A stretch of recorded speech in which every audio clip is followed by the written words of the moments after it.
لگے گا اگر وہ فوت ہو چکے ہیں. کہ ہمارے ہاں تو قرآن بھی مل جاتا ہے نا جی، مدرسوں میں چلے جاؤ جی قرآن دے بھائی، لو جی 100 قرآن لے جاؤ، لو جی 50 قرآن لے جاؤ. اتنی حماقت ہے. مولوی صاحب ذرا چھوڑا نو گل دے جی ماں جی واسطے قرآن پڑھا ہونا ہے. چھوڑا دی ماں تو نہیں مری، میری ماں مری. ہمارے ایک رشتہ داروں کے نا وہ تھا ختم، والدہ فوت ہو گئی تو میں بھی گیا ہوا تھا. تو بچے باہر بیٹھے سگریٹ پی رہے اور مدرسے کے بچے بلائے ہوئے تھے کمرے میں قرآن پڑھنے کے لیے. میں کہا چلو میں بھی، میرے نانکے چوئی، میں کہا چلو میں بھی تھوڑا قرآن پڑھ لوں. میں جا کے قرآن کھول کے پڑھنا شروع کر دیا. تھوڑی دیر بعد مجھے محسوس ہوا کہ یہ بچے قرآن نہیں پڑھ رہے. میں نے جب دیکھا تو وہ نیچے ایک چھوٹا سا ریڈیو پڑا تھا، اس میں انڈیا پاکستان کا کرکٹ میچ ہو رہا تھا، اس کی کمنٹری چلتی اور وہ سارے وہ سن رہے تھے بیٹھے. اور جب ان میں سے کوئی آ جاتا تو شروع ہو جاتے ذالک الکتاب لا ریب فیہ ھدی للمتقین الذین یؤمنون بالغیب. جب وہ چلے جاتے کیڑا آؤٹ ہوئے، کتنے سکور ہوئے. 1 گھنٹہ یہ تماشا ہوتا رہا اور میں بیٹھا دیکھتا رہا. 1 گھنٹے بعد جا کر کہنے کہ قرآن مک گیا، وہ کمنٹری مک گئی ہے. ہن کی ثواب گیا اما نو، کمنٹری دا ثواب گیا، قرآن دا ثواب تا نہیں گیا. کیونکہ اس پاگل نے خود ماں کے لیے پڑھنا تھا، اس نے ماں کے لیے بھی کرائے پہ قرآن لے لے.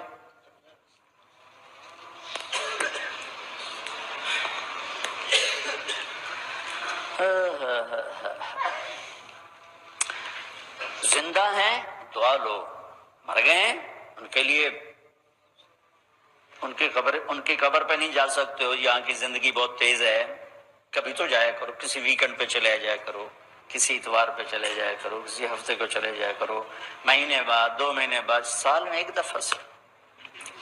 کہ یہ ان کا حق ہے، ان کا حق ہے. اور ابن القیم رحمۃ اللہ علیہ نے ایک واقعہ لکھا ہے کہ عبداللہ بن مطرف رحمۃ اللہ علیہ نے خواب دیکھا کہ قبریں پھٹیں اور لوگ نکلے اور کوئی چیز ایسے اٹھا رہے ہیں، ایسے اٹھا رہے ہیں، ایسے اٹھا رہے ہیں. ایک آدمی نکلا اور جا کر ایک درخت سے ٹیک لگا کے بیٹھ گیا. یہ اس کے پاس جا کر کہتے ہیں بھئی آپ کون لوگ ہو؟ وہ کہتے ہیں ہم ایمان والے ہیں. کہ یہ کیا ہو رہا ہے؟ کہ جو رشتہ دار ثواب بھیجتے ہیں یہ وہ اکٹھا کر رہے ہیں. کہ تم کیوں نہیں اکٹھا کر رہے ہو؟ کہ میرا بیٹا حافظ قرآن ہے، 1 قرآن روزانہ ختم کر کے مجھے بھیج دیتا ہے تو میں نے پرچون دی لوڑ نہیں رہ جاندی، میرا تھوک دا کام. کہ تیرا بیٹا کیا کرتا ہے؟ کہ اس کی مٹھائی کی دکان ہے بازار میں. آنکھ کھل گئی، صبح ہوئی تو پہنچ گئے، بازار کھلا، دیکھا تو ایک نوجوان بیٹھا ہوا اور مٹھائی بیچ رہا اور ہونٹ ہلیں. پہلے اس کو نہ چیک کرتے رہے، پھر اس کے پاس آئے، بیٹا تیرا نام کیا ہے؟ وہی نام تھا جو خواب میں سنا. یہ کیا پڑھ رہے ہو؟ کہ جو قرآن پڑھ رہا ہوں. کتنا پڑھتے ہو؟ 1 ختم روزانہ پڑھتے ہو. کیا کرتے ہو؟ کہ والد کو ایصال ثواب کرتا ہوں. کہ اتنی مشقت کیوں اٹھاتے ہو؟ کہ وہ میرے لیے بہت کچھ چھوڑ گیا، میں چاہتا ہوں میں بھی اس کے لیے کچھ حصہ بنتا رہوں. تو یہ والدین کے حقوق میں سے ہے کہ اگر وہ چلے گئے ہیں ان کے لیے ایصال ثواب کرو. ہمارے نا ایک فیملی تھی، 22 سال سے ان کے گھر میں مجرا بھی ہوتا تھا، جوا بھی ہوتا تھا. تو میں نے سلام دعا پڑھائی اور ایسا ایسا اللہ نے فضل فرمایا، سارے توبہ کر گئے. تو کہنے کہ ہمیں حج پہ لے چلو. میں حج پہ لے گیا. یہ 92 کی بات. تو میں مینا میں سویا ہوا تھا تو میں نے ان کے باپ کو میں نے خواب میں دیکھا تاکہ میرے بیٹوں کو کہہ دیں کہ تمہاری نیکیاں مجھے پہنچنا شروع ہو. یہ میں نے دیکھا کہ میرے بچوں کو بتا دیں کہ تمہاری نیکی پیدا کیا ہے. یہ کتنا بڑا اہم سوال ہے. کس نے پیدا کیا ہے؟ کیوں آگے؟ کیوں مر جاتے ہیں؟ مر کے کہاں چلے جاتے ہیں؟ بھاگ دوڑ لگی ہوئی ہے کمائیوں کی، کماتے کماتے کماتے کماتے ایک دم سب چھوڑا اور جا کر قبر میں سو گئے. جس سے میتھمیٹک کا قاعدہ ہے کہ بڑے سے بڑے عدد کو زیرو سے ضرب دو تو وہ زیرو ہو جاتا ہے. 1 ملین انٹو زیرو زیرو، اور 1 بلین انٹو زیرو زیرو، اور 1 ٹریلین انٹو زیرو زیرو. تو بھائیو، جو کچھ آپ بناؤ گے یا میں بناؤں گا، جو کچھ آپ کماؤ گے یا میں کماؤں گا، جب یہ موت سے ضرب کھائے گا تو زیرو ہو جائے گا.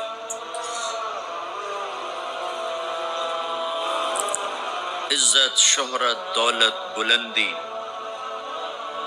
انٹو موت زیرو. گمنامی، فقر، ذلت، پستی موت سے ضرب زیرو. حکومت، وزارت، صدارت موت سے ضرب لگی زیرو. جھونپڑا، بیماری، غربت ضرب موت زیرو. میں مکہ میں تھا جب ملک فہد مرحوم فوت ہوئے. ملک فہد کی بڑی خدمت ہے مسجد نبوی اور حرم کے لیے. تو عصر کے بعد جنازہ تھا غائبانہ، تو وہاں اعلان ہوتا ہے الصلاۃ علی المیت. جب وہ جنازہ ہوتا ہے تو کہتے ہیں بھائی میت کی نماز کے لیے سب تیار ہو جاؤ. تو میرے ذہن میں تھا کہ آج ان کا بادشاہ مرا ہے، اس کو کیا کہیں گے. تو عصر کے بعد میں کان کھڑے کر کے بیٹھا ہوا تھا کہ اب یہ کیا اعلان ہوگا. اور ہر نماز کے بعد تو ہم اعلان سنتے ہیں الصلاۃ علی المیت، مردہ کی نماز پڑھو گے. میں آج ملک فہد کا جنازہ ہونے لگا ہے تو کچھ تو لمبے چوڑے ساتھ ملائیں گے آگے پیچھے. تو بڑی حسرت ہوئی جب کانوں میں یہ آواز سنی الصلاۃ علی المیت، میت کی نماز. مرتے ہی سارے ٹائٹل اڑ جاتے، وہ ملک ہو، وزیر ہو، مولانا ہو، پروفیسر ہو، ڈاکٹر ہو، انجینئر ہو، لائر ہو، وہ بزنس مین ہو، وہ سائنسدان ہو، لیکن جب موت کے ساتھ ضرب لگتی ہے تو زیرو ہو جاتا. اسی وقت سارے ٹائٹل زیرو ہو جاتے. اور گھر والے کہتے ہیں ڈیڈ باڈی اٹھاؤ، ڈیڈ باڈی اٹھاؤ. کوئی نہیں کہتا ابا کو اٹھاؤ، کوئی نہیں کہتا اماں کو اٹھاؤ، کوئی نہیں کہتا بھائی کو اٹھاؤ. میت اٹھاؤ بھائی، میت اٹھاؤ بھائی، ڈیڈ باڈی اٹھاؤ بھائی. ساری زندگی کی محنت اگر یوں ہی ختم ہونی ہے تو اس زندگی کا فائدہ کیا ہے؟ اس کمانے کا فائدہ کیا ہے؟ اس بنانے کا فائدہ کیا ہے؟ بنا بنا تھک گئے، کما کما تھک گئے، اور پھر مر کے جا کے اتنی سی جگہ میں جا کے سو گئے. اتنا بڑا گھر بنایا اور آخر میں جا کے اتنی سی جگہ میں جا کے سو گئے. مٹی کی چادر اوڑھی اور مٹی میں مٹی ہو کر قبر کا نشان بھی ختم ہو گیا. سب سے بڑا دنیا کا فتح کرنے والا چنگیز خان گزرا ہے، اس کی قبر کا نشان آج تک معلوم نہیں کہاں. تو اب یہ میں نے سوال اٹھایا ہے کہ ہمیں کس نے بنایا؟ حجاج بن یوسف کو عمر بن عبدالعزیز نے دیکھا جہنم میں، آنتیں پھٹی ہوئی ہیں، پیٹ پھٹا ہوا، آنتیں نکلی ہوئی ہیں، اور ایسے گدھے کی طرح چکر کاٹ رہا ہے. تو پوچھا کیا حال ہے؟ کہا بس ایمان کی آس پہ پڑا ہوں کہ کبھی تو اللہ جنت میں ڈال دے گا. اگر ایمان پہ خاتمہ ہو جاتا ہے اور اعمال کا ذخیرہ نہیں ہے تو اللہ کا قانون ہے جہنم. جہنم مردہ جو بتائے نا خواب میں وہ صحیح ہوتا. میرا ایک فرسٹ کزن، جیسے ذمہ داروں کے بچے ہوتے ہیں، ساری زندگی غفلت میں گزار دی، جوانی میں مر گیا. بس وہ نمازیں اس نے پڑھی جو کبھی میں کھینچ کے مسجد میں لے گیا، یا پھر عید کی 2 نمازیں، اس کے علاوہ مجھے یاد نہیں. تو میں نے خواب میں دیکھا، میں نے کہا کیا حال ہے؟ تو اس نے کہا آگ کے تندور میں، آگ کے تندور میں. اب میرا تو خون، میرا تو چاچے کا تائے کا بیٹا، مجھے تو آگ لگ گئی. میں نے اس کے لیے پڑھنا شروع کیا، پھر حج کا انتظام کیا. تو حج کے بعد جب واپس آیا تو پھر مجھے نہیں خواب آیا، ایک اور ساتھی کو خواب آیا کہ طارق میاں سے کہو تمہارا تحفہ مجھے مل گیا. وہ جو میں نے حج کروایا اس کی طرف سے۔ تو اللہ تعالیٰ کا فضل ہے کہ اس نے یہ بھی رکھا اس امت کے لیے کہ مرنے والوں کے لیے ایصال ثواب کرتے رہو تو ان کی بخشش کے سامان بن جاتے ہیں۔